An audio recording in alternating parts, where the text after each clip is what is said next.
I took the Quest 3 to the beach to see if mixed reality can make your beach vacation better. Let's find out. So I'm here in Panama City Beach with my wife and her family as they invited us out here on their beach vacation. So we're gonna see if mixed reality is gonna enhance this beach vacation or if it's gonna be a bad idea when it's all said and done. And honestly, the answer I came to is not one I even thought was gonna be an option. So let's find out. All right, so I'm heading to the beach. I got the Quest 3 in my bag, and we're gonna see how this goes. I honestly don't know if it's gonna be any good or not, but if it makes life a little better, we're gonna figure it out. Let's see.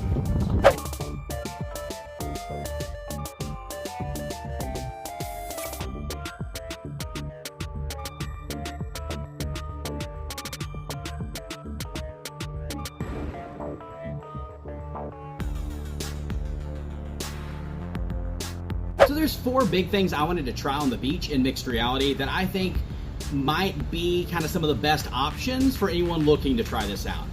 And the last one is honestly something that gave me chills when I tried it out. That's not even clickbait or anything.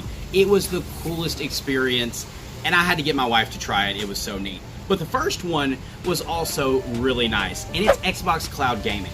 See, with Xbox Game Pass, you can have a hologram of your screen of whatever game you're playing up in your view anywhere.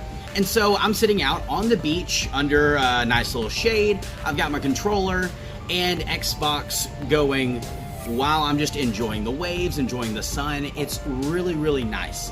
All right, and the only way you really get an experience like this is if you wanted to carry down a TV and a mile-long extension cord in your PlayStation and plug it all in and try to play that on the beach, and that's not going to go very well. Or you can bring your Switch and your Steam Deck and you get a smaller and dimmer screen with that. That's not necessarily going to be, as good as having as big of a screen as you want with your Xbox games going.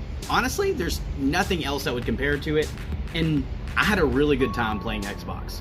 The next thing is pretty similar, but a little more chill. I was watching YouTube and Netflix shows on the beach while having the wind and the waves blowing, feeling the sun, but being able to enjoy my favorite show or my favorite YouTube channel and just sitting out and relaxing. You don't have to be sitting there and doing nothing. You don't have to be like playing in the water. Sometimes we want to chill and watch our shows in a much nicer place, and it was perfect for that. That's another check for mixed reality on the beach. The third thing I tried, and honestly the thing that may have surprised me the most, was reading in mixed reality. See, I went to take a book out, I took my Bible and I'm reading through, but the pages are going all over the place, the wind's blowing. I try to read it on my phone and everything's blown out because it's too bright, but whenever I put on the Quest, all these environmental things don't affect it at all. I'm able to just have a hologram of my screen and scroll through and read my book, and it's awesome. And I had a great time reading and chilling, and I think if I'm going to read on the beach, this is probably the way I'm going to do it from here on out.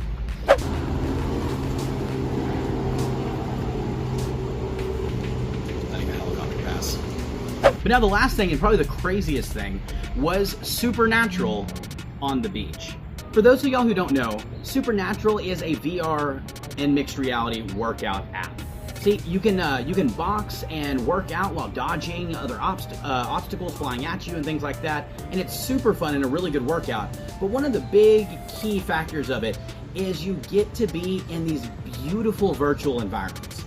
Now, I'm on the beach in Panama City. I don't want to be in some virtual environment that's something else. I want to see the beach around me. So that's where the mixed reality app part of the app comes in, where it blends a virtual environment in with your actual world.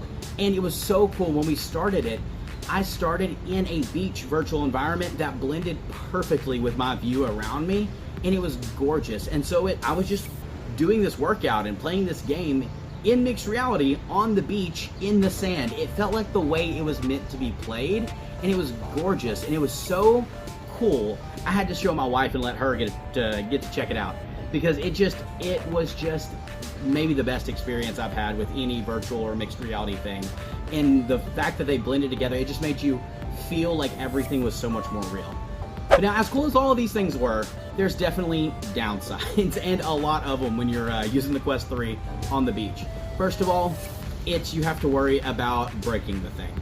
I have never rolled it around in sand, and I've never taken it for a dip in the ocean, but I'm sure those are not going to be good for it, so you have to be super careful. You also have to be careful with the screens, with the screens behind the lenses. See, if you turn the lenses towards the sun and sunlight gets through, it can damage the screens behind it. Also, there are issues with it fogging up, and with hand tracking not really working hardly at all, and even controller tracking having some issues because of, I'm assuming, because of how bright it was. So there were just several little issues that made it harder to use, and you really needed to kind of be in a shaded area in order to get the best use out of it. And probably the thing that I was most worried about, if we're being honest, is getting a big, like, oval tan line around my face and then starting work on Monday with just a really weird MetaQuest tan line. But thankfully, I stayed in the shade. Some of those issues were alleviated, and really it worked much better when doing it later in the evening, where the sun's not quite as bright, the sun's not as high, and everything just worked a little better because I don't think it's quite made for that much bright light. So all these negatives, were they enough to take away from the experience? And really kind of the question we're asking is, can mixed reality make your beach vacation better? Yes.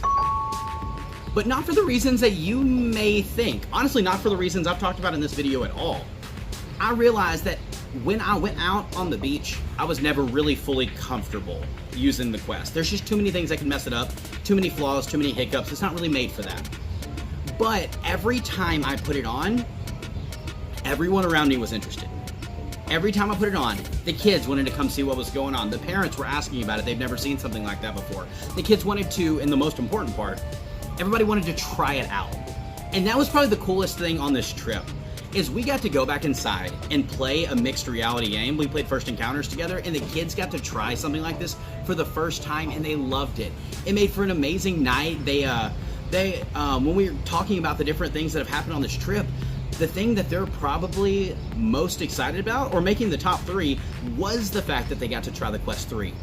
And that was worth bringing it on this beach vacation for. So, it has nothing to do with the sand, it has nothing to do with the waves or the wind. The Quest 3 made my beach vacation better, and it could make yours better, because it allows you to have a lot of fun with everyone around you with something cool that they may have never tried before. So tell me, would you take the Quest 3 to the beach? Or do you think there's another situation where mixed reality can make life better? Make sure to like, comment, and subscribe. Leave a comment down below and let me know your answer. But also, a subscribe goes such a long way to help this small, growing channel get bigger and help me make even better videos for y'all. So thank you so much. I love y'all. Y'all have a great rest of y'all's summer.